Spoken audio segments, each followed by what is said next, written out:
Em nome de Jesus. Vamos lá para a boa e santa palavra. Hoje quase que como um desdobramento de domingo. Vamos até lembrar. O que a gente falou no domingo? No domingo nós tivemos um culto muito abençoado, qual nós olhamos para o versículo que diz, que tudo aquilo que pedirdes no meu nome, eu farei para meu Pai ser glorificado no fim. A irmã Maria lembrou, amém? E aí nós vimos que esse pedirdes, ele vem de um verbo no grego, que é o aiteó. E esse verbo no grego, ele significa não pedir de súplica, não pedir de petição de miséria, por favor, não. É um pedir que tem um caráter mais forte, mais firme. E até fiz analogia aqui no domingo com o que acontece no jurídico. Quando a gente vai pleitear um direito junto ao juiz, a gente apresenta para ele uma petição inicial. Petição é de pedir.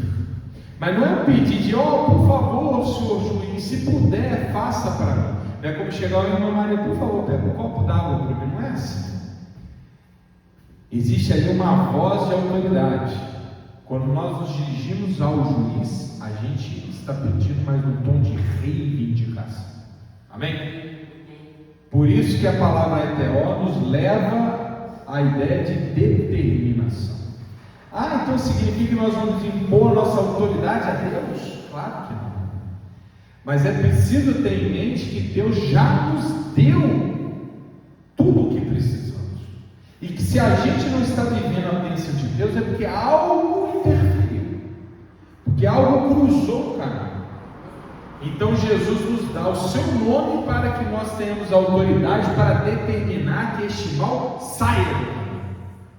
Amém? Por isso que ele diz: tudo aquilo que pedirdes no meu nome, eu farei. Ou seja, tudo que você pleitear, toda petição inicial que você apresentar para mim, tudo que é seu direito e que você reivindicar, eu garanto que você vai ter, porque eu sou mais poderoso do que o diabo, eu sou mais poderoso do que o mundo, eu sou mais poderoso do que a carne, eu sou mais poderoso do que qualquer impasse, do que qualquer obstáculo, do que qualquer inimigo. E aqui, com base nesse entendimento no domingo, que a gente vem para a palavra de hoje. Eu queria pedir que você abrisse sua Bíblia em Filipenses, capítulo 2. Filipenses, capítulo 2, verso 9. Filipenses 2, 9.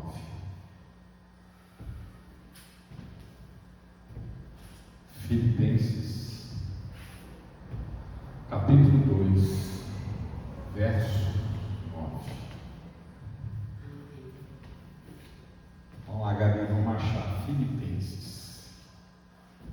Você achou qual aí? Romanos? Achou, né? Quem não tiver, quiser acompanhar a tela, fique à vontade. Pelo que também Deus o exaltou soberanamente e lhe deu um nome que é sobre todo o nome. 10. Para que ao nome de Jesus se dobre todo o joelho dos que estão nos céus e na terra e debaixo da terra, e toda a língua confesse que Jesus Cristo é o Senhor, para a glória de Deus Pai. Amém? Vamos passo a passo nesse trecho. Meus irmãos, primeiramente aqui está dizendo que Deus deu a Jesus um lugar especial. Amém? Deus é o soberano. O que significa ser soberano? Ele é que manda. Tudo é dele. Se ele quisesse, ele ia falar assim: acabou o planeta Terra. Ia desaparecer. Deus é tão poderoso que ele pode mover o tempo, inclusive determinar que nós nunca existimos. Não é verdade? Deus é tão poderoso. Só que ele não é um Deus arbitrário, né, irmã Maria? Não faz as coisas assim. Não um Deus vaidoso, né? Não um Deus que se prende pelo momento. Não, Deus, Ele sabe de todas as coisas, Ele tem tudo organizado, meticulosamente, tudo no seu devido lugar. O mundo é que é desviado. Eu não gosto nada que o irmão me chama, nada daquela frase, né? Deus escreve certo por linha só. Não, Deus escreve certo em linha reta. O problema é o homem que não lê, o homem que lê torto, o homem que não enxerga. Para Deus está tudo certinho, mas no mundo a gente tem essa coisa meio esquisita. Homem que acha que é mulher, mulher que acha que é homem, o político que devia representar, vira, né, usa o povo para ser seu servo, ao invés de ser um servo do povo, o povo deve ser o servo. O juiz que deveria ser imparcial, né, julga em causa própria, está tudo desorganizado, tudo torto. Líderes religiosos que deveriam pregar a paz, a comunhão, realizam guerras. O mundo está tudo azucrinado. E às vezes a gente acha que com Deus é assim, mas não, Deus tem tudo organizado. E é por isso que Ele nos deu a Bíblia, que é para a gente poder voltar aos princípios das coisas, ao manual de instruções e saber como que as coisas devem funcionar. Porque existe uma diferença, irmão, entre estar e dever ser. Estar é como a gente está vendo, é um momento. Agora, o como deve ser é o que Deus estabeleceu. A mãe deve ser zelosa com os filhos, mas nem toda mãe é. E no nosso mundo, cada vez menos mães são zelosas com os filhos. É uma verdade. O filho deveria ser obediente com os pais, mas a cada dia os filhos estão mais rebeldes. A pessoa que tem um trabalho, ela deveria ser dedicada e zelosa no trabalho, porque é dali que ela tira a bênção do pão de cada dia com o qual ela vai sustentar a família. Mas não, o funcionário é um murmurador que se faz inimigo do próprio trabalho, detesta segunda-feira, ama a sexta-feira. Os irmãos, isso que está tudo torto. Esse irmão que detesta segunda-feira e ama sexta-feira, ele só o faz porque ele tem um trabalho. No dia que ele tiver sem condições de colocar o pão de cada dia na mesa de casa, ele vai dizer: como eu era feliz, eu não sabia. Então, meus irmãos, você vê, né? Ainda falando sobre a semana, né? Chega o fim de semana, a pessoa que tem lá a oportunidade de ficar com a família, de fazer alguma atividade ali, né, de edificante, vai se embriagar e suspender o juízo, para no outro dia acordar de ressaca e destruir a saúde. Meu irmão, isso tudo está errado, nada disso tem a ver com a vontade de Deus. A Bíblia é o contrário, ela vai nos ensinando a mãe a ser boa mãe, o filho a ser bom filho, o pai a ser bom pai, o funcionário a ser bom funcionário, o cidadão a ser bom cidadão, e o sujeito a ser zeloso com o próprio corpo. Não se embriague no vinho que leva a contenda. Então, se a gente olhar para a palavra, nós vamos encontrar um manual de instruções do como fazer para dar certo. O dever ser, que é diferente do estar.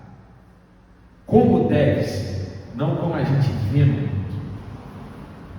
E Deus, nesse plano perfeito, meticulosamente organizado, irmã Maria, Ele estabeleceu alguém para ficar acima de todos.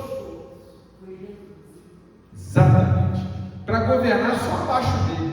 Porque Deus tem a soberania, mas não necessariamente Ele exerce o poder. Ele comissiona quem vai exercer o poder. É como na República. O poder é do povo, mas o povo escolhe seus representantes. Eles exercem o poder. Originalmente, irmão Michel, o plano era que Adão, que o ser humano, exercesse o poder sobre a terra. Só ler Gênesis, os primeiros capítulos. Deus criou o jardim e colocou Adão para cultivar e guardar. Guardar vem da palavra governar, no original. Mas o que Adão fez? Entregou o governo do mundo para o diabo. Quando ele aceitou não obedecer a Deus e comer do fruto da árvore do bem e do mal, como havia ordenado a serpente, que nós sabemos que é o diabo. No momento que Adão respeitou a ordem do diabo, ele transformou Bíblia, lá em Mateus, por exemplo, o diabo se sentia à vontade para falar com Jesus que se ele prostrasse e o adorasse, daria a Jesus os governos do mundo, porque o diabo estava exercendo poder. Não porque Deus tenha escolhido, mas porque o diabo usurpou o poder que era de Adão, que era da humanidade, que era nosso. Nós somos negligentes, levianos, e nós perdemos essa grande oportunidade de governar o mundo na presença de Deus. E aí veio toda a desgraça, junto com o governo de Satanás. Mas Deus não nos deixou desamparados. Ele colocou alguém para substituir o governante, que era para ser Adão. Alguém que fosse justo e perfeito. E esse foi colocado acima de todos, para governar sobre todos. Queira ou não queira, ele é aquele que foi escolhido para governar. Quem é ele? Jesus Cristo.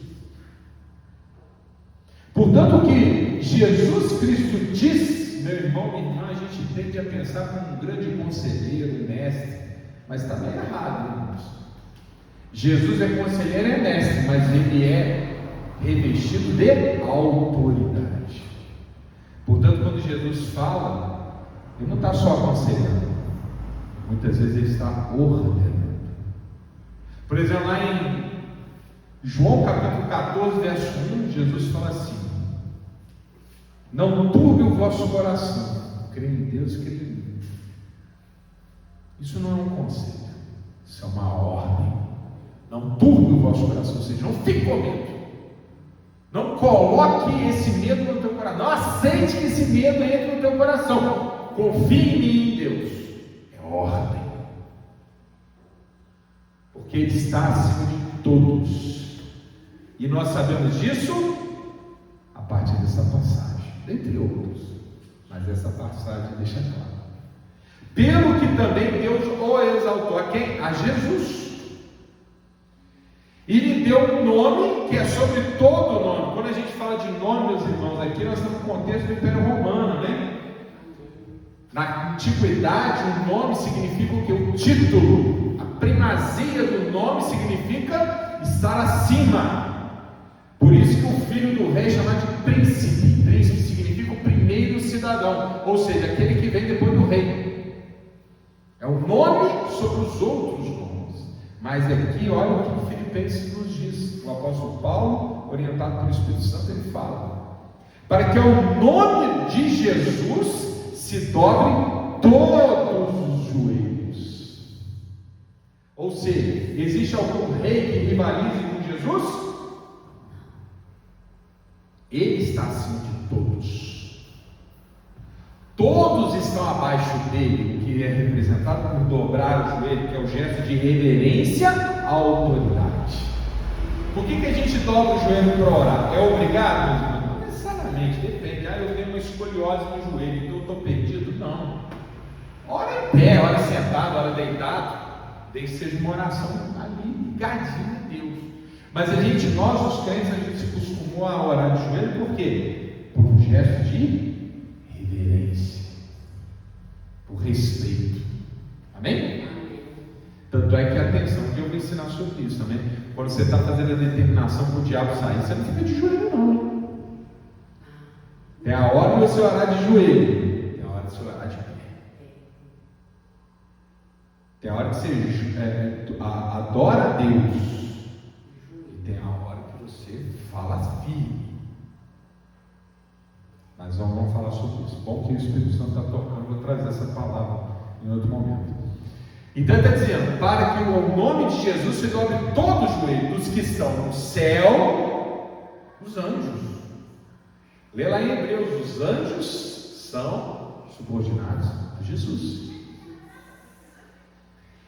Na terra, os seres humanos, os mortais, e veja, todos, de todas as nações. Mas o fulano é do Islã. Não importa. Se ele não está se dobrando, é porque ele não entendeu que existe uma autoridade que ela está ali, independente dele querer. Jesus é autoridade. Ele pode não reconhecer, o sujeito pode não reconhecer, mas é. Amém? e os que estão debaixo da terra. Aqui a gente pode ter duas leituras: os que já morreram, porque virão a ressuscitar. Um dia também não podemos falar sobre isso. Na verdade não virão, mas já ressuscitar, só que é um outro momento. Dá nó na cabeça. Um dia a gente fala sobre isso. E também nos disse que são aqueles que vivem no submundo, ou seja, os demônios. A começar pelo seu chefe Satanás, cuja cabeça foi esmagada no calcanhar de Jesus. Então, meus irmãos, não tem que ter dúvida, nós temos um soberano, nós temos um rei poderoso, que foi construído por Deus para estar acima de todos. Ninguém rivaliza com ele. E versículo 11: e toda língua confesse, ou seja, reconheça que Jesus Cristo é o Senhor. E por quê? Para que o Pai seja exaltado, para a glória de Deus. Amém? Portanto, quando nós falamos de Jesus, nós estamos falando do nome sobre todo nome, o nome que toda boca confessa, todo joelho se dobra, seja no céu, na terra ou debaixo da terra. Ele foi constituído soberanamente por Deus para governar todas as coisas, visíveis e invisíveis. E é esse Jesus que nos ama. E é esse Jesus que cuida de nós. E é esse Jesus que também nos investe de autoridade. Mais uma vez eu preciso que vocês venham para cima, faz aqui a analogia da política. O que é um policial militar? Policial militar é um sujeito que está investido de uma autoridade do Estado, não é isso? Não é o fulano, é a investidura, tanto é que tem que usar farda. Porque não se trata de uma pessoa ali, se trata de uma instituição. É por isso que o juiz, quando vai julgar, ele tem que colocar a toga. Por quê? Porque não é ele, é a toga. É o martelo, é o lugar que ele senta para julgar os outros. Ele é investido de uma autoridade. Amém? Vocês estão entendendo isso? Ele é investido de uma autoridade. Não é o sujeito, é a autoridade que constitui no sujeito um poder diferente. Por exemplo, o policial, o poder de fazer valer a lei, inibir o crime, dar voz de prisão, ou o juiz de julgar, de sentenciar. Está comigo, Gabi? Está comigo, Larinha? Em nome de Jesus? Agora vamos ler de novo o que nós lemos no domingo. João 14, 13.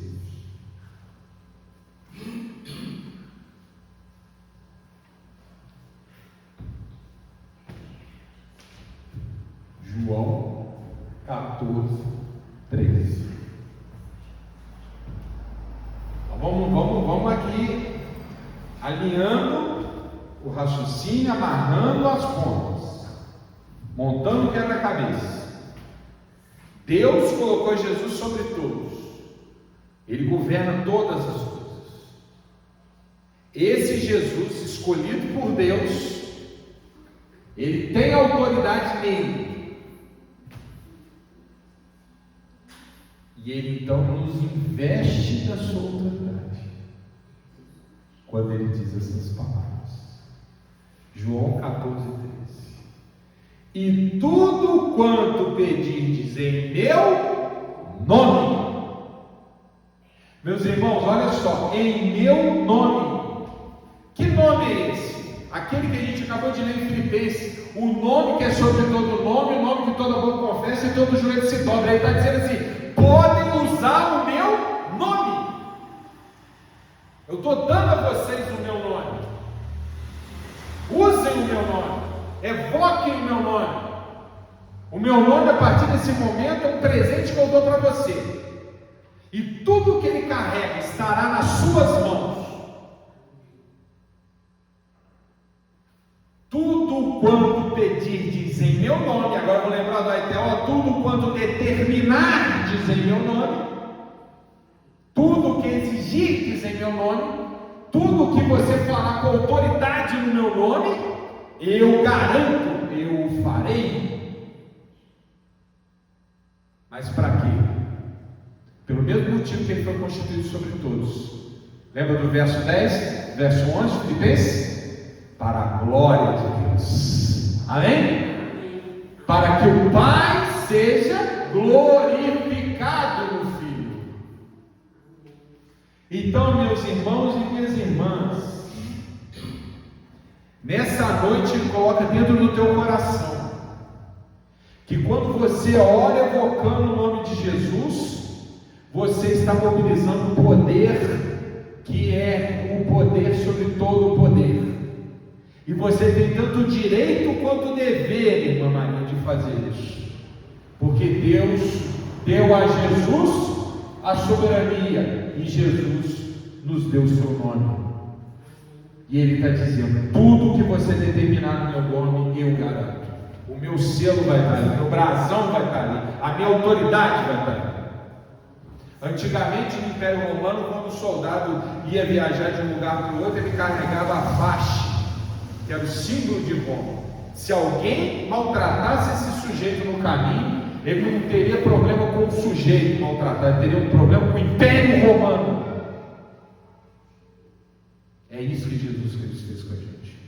Ele nos deu a sua insígnia, a sua bandeira, o seu nome, o seu brasão.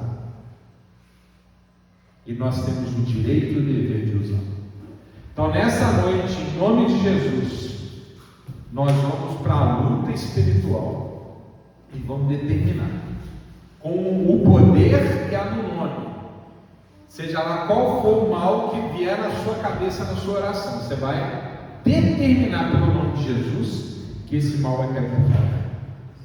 Seja um mal na saúde, seja um mal nas finanças, seja um mal, sei lá, nas relações pessoais, interpessoais, seja uma angústia, seja o que for. Porque Deus vai ser glorificado na tua vitória. Amém? Então aquela salva de palmas do nosso Deus maravilhoso. Vamos entrar no combate espiritual. Vamos ficando de pé em nome de Jesus. Vamos fazer o que Jesus nos mandou, determinar o seu nome. Vamos lá. Glória a Deus. Deus amado, Pai querido, entramos no campo de batalha espiritual, revestidos da tua armadura, carregando o brasão, a bandeira, que é o nome de Jesus. Nós não usamos pingente, nós não usamos cordão, não usamos anéis, não usamos nada físico, não temos nenhum tipo de elemento físico para representar o que nós somos no plano espiritual. Para nós basta o nome de Jesus, e é nele que nós vamos vencer o mal. Vai, meu irmão, minha irmã, vai se concentrando, vai lembrando do problema, vai olhando para ele, mas olha destemidamente, olha de frente, não olha de lado, não olha cabisbaixo, é olho de vencedor. Olha para o problema. Se você sentir a vontade, fala o nome do problema. Se não falar com os lábios, fala no pensamento. Deus está te ouvindo. Vai dizendo: esse problema, ele pode se chamar câncer, ele pode se chamar diabetes, ele pode se chamar a falta de emprego, ele pode se chamar depressão, ele pode se chamar ali alguma coisa mandada, ele pode se chamar ali o esfriamento da relação do marido com a esposa, ele pode se chamar ali uma preocupação com um filho, com um neto, ele pode se chamar ali uma pessoa que está aprontando, que está ali perturbando, ele pode se chamar qualquer coisa, e você não tem nome, você não tem medo desse nome não, porque do teu lado está um nome que é muito maior, muito mais poderoso. Então você vai dizendo: em nome de Jesus, esse mal chama pelo nome, sai da minha vida, cai por terra, queima, pulveriza. Você está destruído, derramado, você está desfeito, você está quebrado, você está humilhado, você não vai resistir. O nome de Jesus está sobre você, e esse nome é sobre todo nome, esse nome é irresistível, esse nome é soberano, esse nome não pode perder, é o maior poder do universo que está operando a tua favor, meu irmão, minha irmã. Então vai dizendo: em nome de Jesus, cai mal, sai praga, vai embora, destruído, desfeito, em nome de Jesus. Obrigado, Senhor. Obrigado, Pai amado, Deus querido, pela tua maravilhosa providência, pelo poder que vem do nome e que se manifesta na vitória. Todo o mal que foi citado, lembrado hoje, cai por terra. Mas atenção, meu irmão, minha irmã, nós operamos na fé, e a fé é certeza, não pode andar para trás, não pode recuar. Se você determinou no nome de Jesus, está feito. A vitória já foi conquistada, ainda que os teus olhos não estejam enxergando. O sobrenatural já aconteceu. Sem fé não podemos agradar a Deus. Nós agimos por fé. Acredite. A fé é o fim do fundamento, é a certeza das coisas que não se vê, mas que já aconteceram. Creia e receba. Receba e glorifique a Deus, pois a vitória é para a glória do nosso Pai. Por isso nós dizemos: Senhor, obrigado. Já temos a vitória em nome